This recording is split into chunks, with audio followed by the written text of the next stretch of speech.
Change is a 6-letter word that means at least that many ideals and ideas to various individuals. The following clips contain thoughts and reflections from a university student, a classroom teacher, school principals, and district principals on their personal thoughts and experiences when they hear the word change. Hear the word change, I actually feel a little bit excited. Sometimes a change for me means something new and an opportunity for something new. I think about in terms of change for within groups, so within schools or within my family, depending on what kind of change it is. I would think about the people around me to think about how I might help them through change. I'm thinking of positive change here, so I'm not going to something that's on the negative side of things. But I go to, yeah, initially, I'm not afraid of change. I feel that for me, it's an exciting opportunity, and often it just takes a bit of often problem solving um, and definitely working together. That is also often context dependent, and I've seen quite a range and continuum. And of course, it's very visceral right now because this is a time of immense change. Mhm. And what I have witnessed is often a journey initially where roadblocks are put into place. But as the journey begins, that often shifts very rapidly. And what I've noticed in my context is that despite the fact that we've been working remotely, that we have really come together as a team, and as a unified group, we have been able to really work quickly to put what we wanted to in place. And it's been very interesting for me in that I feel that the relationships have between the various stakeholders at our site have actually gotten stronger, considering the fact that we're operating much further apart. I don't really have a reason for that, but I believe it is because we are responding as an organization and as a system to change. And in order to do that effectively, we absolutely have to work together as a group. So I feel that that's the impetus from which to come from. I guess my initial response was that change to me means pursuing something different to the benefit of yourself or others. I think of how I can move forward, how my school team can move forward, and I often look back. I take that time to reflect on what we've thought about change in the past, and change has been a really big development. Where now I think that, for me anyway, if I want to see change, or in other words, moving forward into any aspect, it has to be smaller pieces, more manageable, and people have to know why. If we don't know why we're changing something, I don't think there's an openness or a willingness to work together and collaborate on moving to that place. Maybe just the lack of familiarity might mean less control, less reliability, less ability to envision what it might look like, and then fears around my own ability to meet the needs. I think the word always creates a visceral response in people. It can, depending on what the change is. If it's something good, it's exciting and it inspires a sense of excitement and wonder. And if it's something that is perceived as scary, it's you might get some fear. I always think it's a good combination of both. And ultimately, when I hear the word change, the other word that pops into my mind is opportunity and growth. Those two words always they're a part of change for me. Change. Well, as district principal in charge of technology and data integration, change is the world that I live in, and it's a constant flux change. thought is I'm always open to it. Philosophically, I'm always open to hearing about change and hearing about new ideas and innovations. To me, it always comes down to what's best for our students. And if it's something, I'm always willing to listen. And if it's something that we can implement to better support our students or our staff and, our learning community, then I'm all for that. Um, Often I find, unfortunately, is that difference between the philosophy and then the practical implementation of it, whether it's budgetary constraints or other barriers that tend to get in the way. But philosophically, I'm all for it. I think it's very, very important in what we do. And to me, I think a lot of my job is looking at creative ways and creative solutions to making those ideas and concepts and dreams become a reality. Think of it in terms of education, of course. In my work, I've learned a lot about what change means to different people coming from different cultures, for example. So I immediately think of, obviously, the situation we're in and the lessons that Indigenous elders have taught about how this is all, how change is dealt with. So these are people who know about, if they can't walk directly to the place, they know about the fact that for close to 15,000 years, their people, their ancestors, have been more or less in the same place. So immediately you think, oh, well, things can't have changed much. But in fact, that kind of being in place and in one context means that you're constantly dealing with change. And the way they've explained it to me, that's different maybe than general society's viewpoint, is whereas we might look at change as, it immediately triggers our thinking about a hierarchy of needs, right? Are we safe? Are we this? Are we that? And then we can move eventually into self-actualization and feeling good as an individual. They look at it an entirely different way. There's so much change, and we're going to be here over time, that we look first at self-actualization. Are you okay? Is your balance in place? So looking, for example, at the four directions, if you wish. Are you well? Do you have a good spiritual balance, a physical balance? Do you have something to stimulate your mind, and intellectual balance, and so forth? And then once you are well, then you can start to contribute to a community. And you are unique, but you are shoulder to shoulder with other people in a community. And then that, in fact, creates kind of a cultural perpetuity.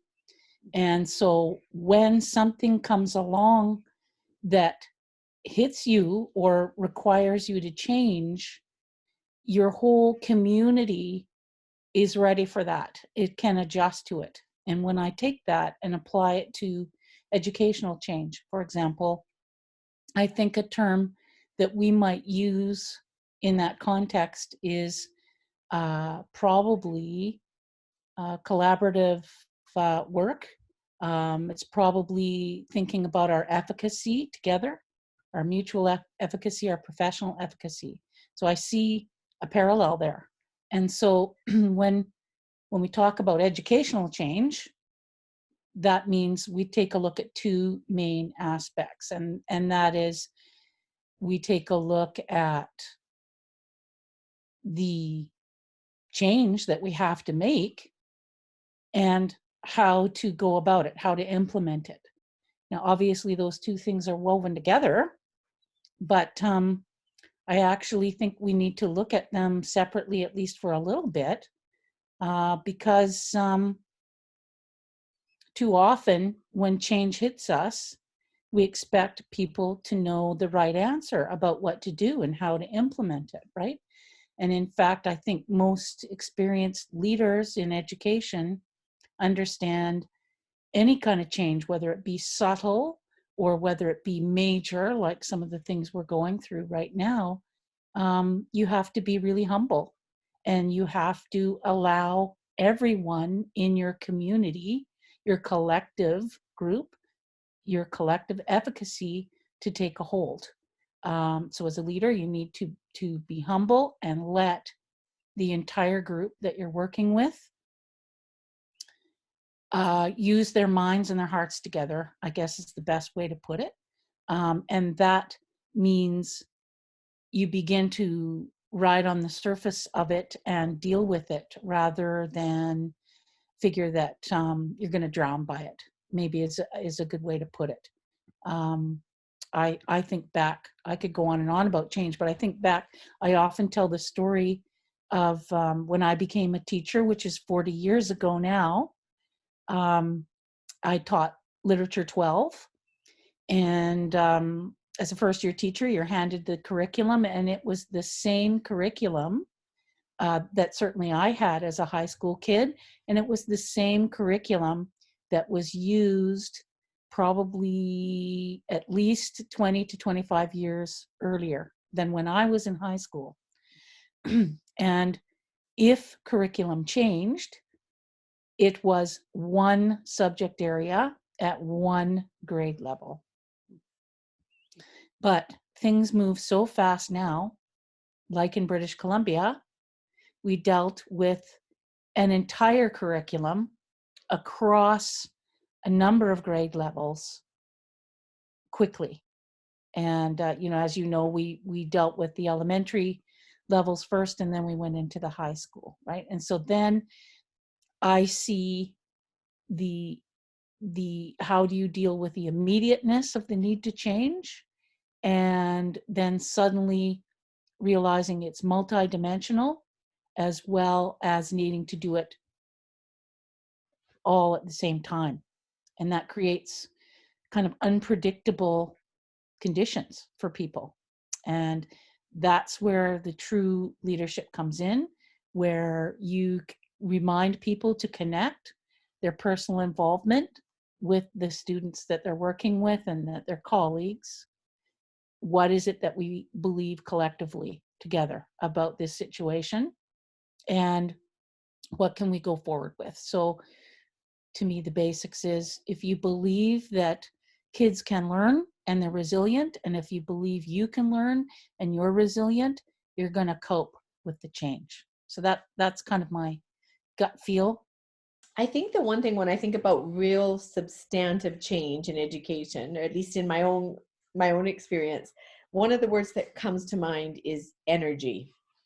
It really requires mental, physical, and even, especially maybe even reflective energy on the part of the person undertaking the change.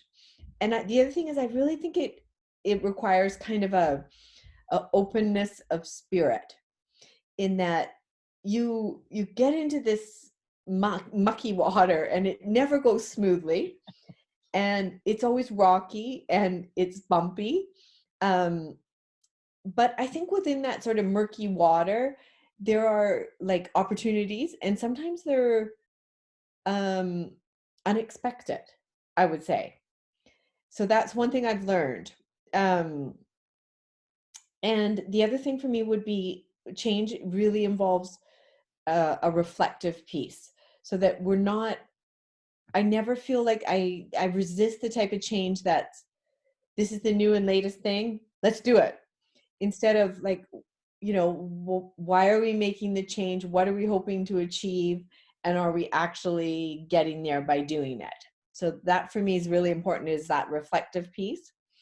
And then the one thing I think too is, I'm learning, especially right now, I think that working on change within a team setting is really, really beneficial. And for a couple of reasons. One, I think it can really keep you from getting overwhelmed, where you just sort of abandon it because it seems too hard.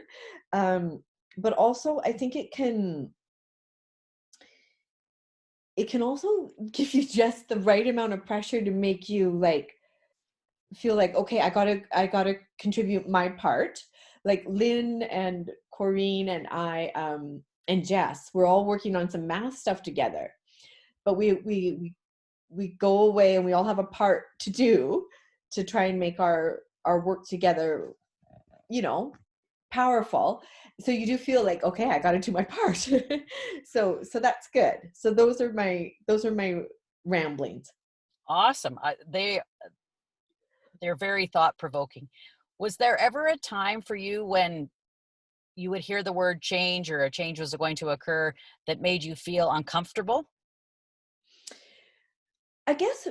I think for me, the kind of change that I really like is the kind that I see where and my colleagues see a need for, as opposed to thou shalt use fresh crate, or thou shalt sort of coming down from above.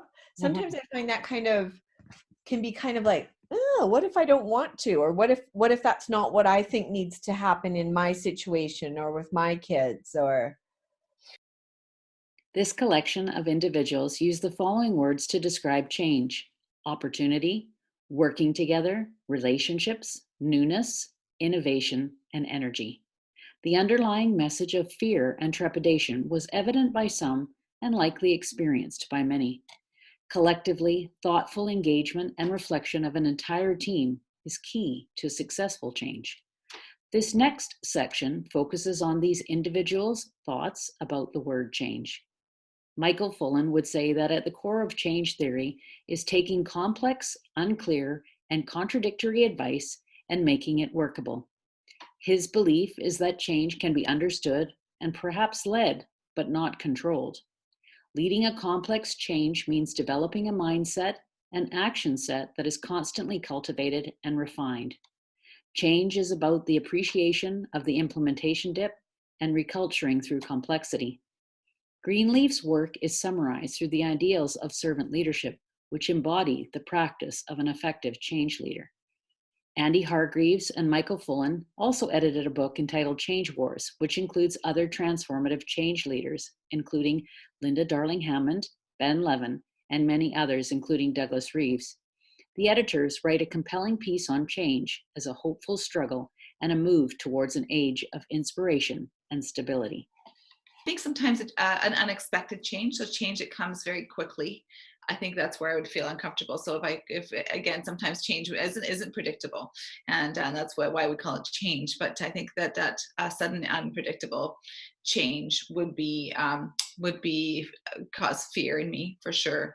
I might go to that place of feeling anxious and stressed about that if it was a sudden change, and then sometimes I need to take that time after to regroup and then go into the problem solving mode after that for change. But yeah, that's what would be the best way I would describe it.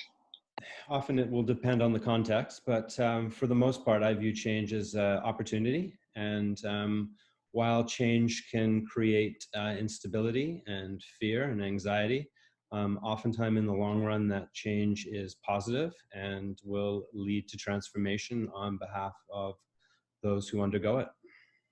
Kind of progress or growth. Talk to me a little bit more.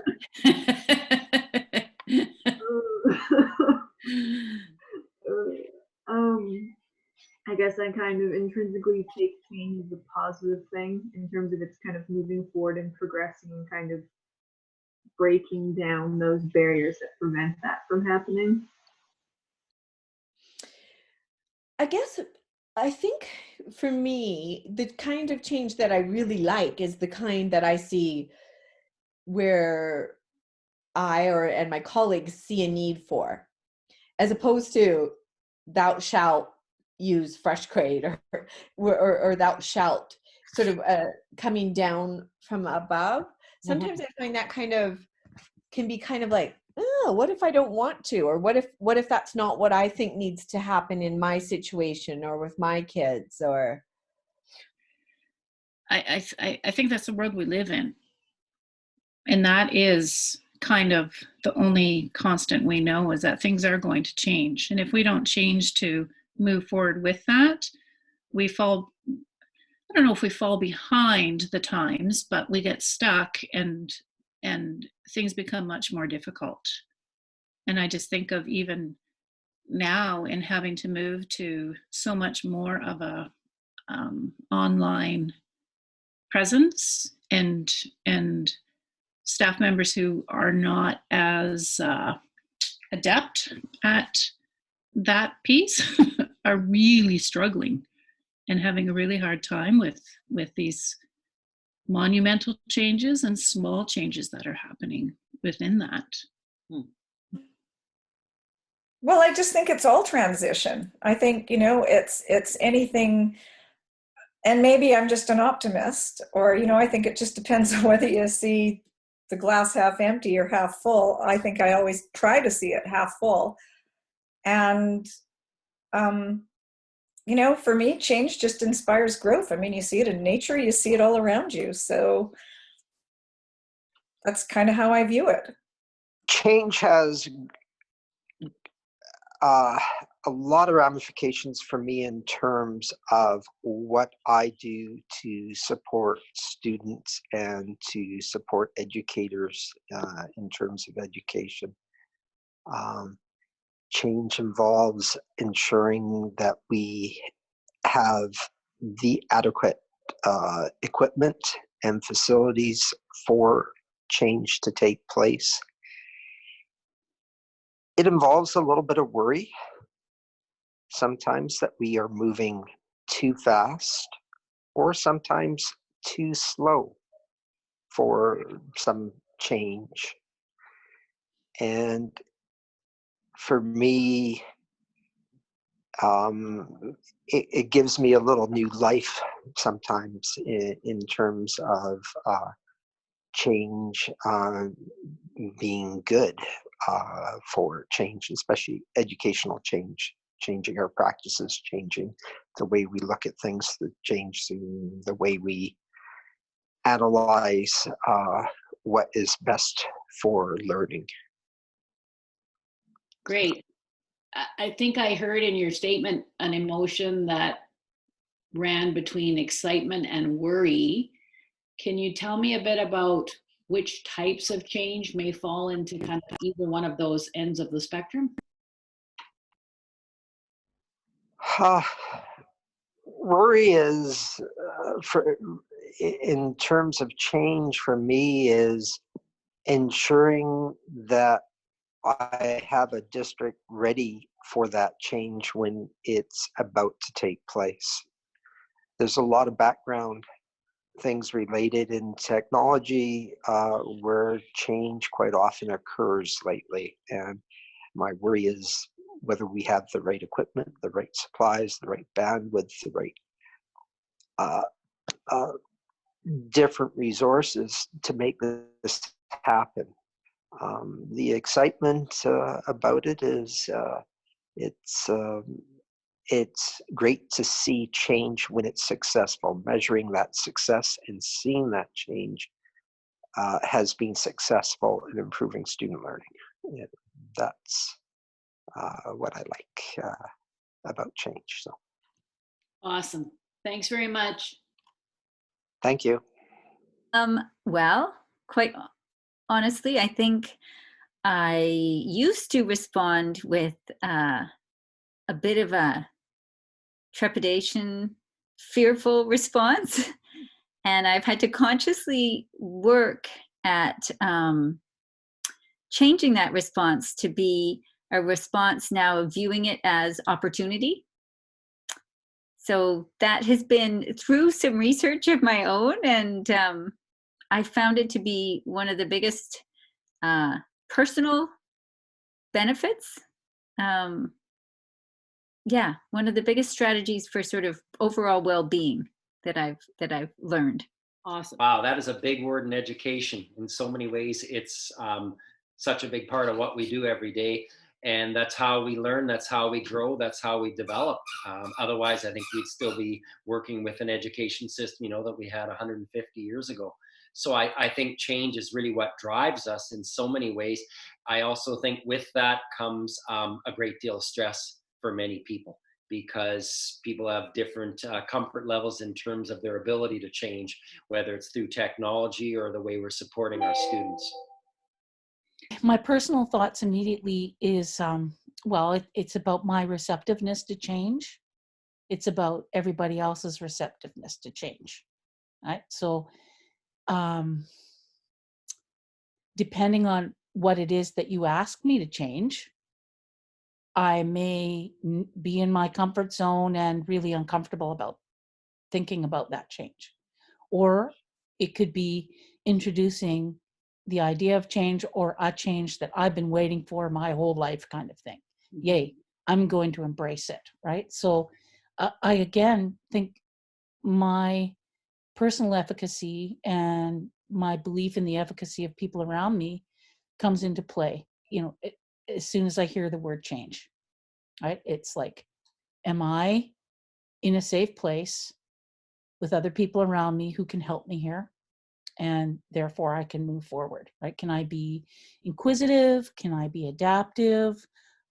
Perhaps even a bit proactive and innovative? Can I be that? Or am I going to have to be evasive and maybe unreceptive to what someone's suggesting or what I see needs to be done? Real change can provide positive opportunities for transformative change. Change inspires growth, receptiveness, a quest for improving your organization's situation, and above all, opportunities. The people in this video echoed the hopeful words of the transformative leaders of change theory. The final section is a montage of various elements of change and the individual's reflective experience and practice. Some of their thoughts are simple and bold, and others are deep understandings, leaving the viewer with more questions than answers. It is within this section that the viewer begins to hear the connection between the change process and the principles of human resource development. Swanson and Holden state, HRD is about human beings functioning in productive systems. It is the belief that the organization is a human entity which relies on human experience to establish and achieve their goals. I think what I hear you saying is there's some aspect of choice in the change, or at least some feeling of contribution to the change. Yeah. And I think it really should grow out of your situation that you're in. Because obviously we're trying to make change is only worthwhile if it's making it better for kids. So it has to, I think, grow at least somewhat out of like your situation with your students. Awesome. And when you say from your situation with your students, what information do you use to make those decisions? Well, I guess part of me would be using my own like reflective thoughts about my practice, like what's going on in my actual classroom, but then also what's going on in the intermediate team. So hearing other people's situations and how are we working as a team. And then I think also even how are we working as a school for some of those school-wide issues. So I think it can come at any of those levels. Excellent. About it is it's great to see change when it's successful. Measuring that success and seeing that change has been successful in improving student learning. That's what I like. I think that's the world we live in. And that is kind of the only constant we know, is that things are going to change. And if we don't change to move forward with that, we fall, I don't know if we fall behind the times, but we get stuck and things become much more difficult.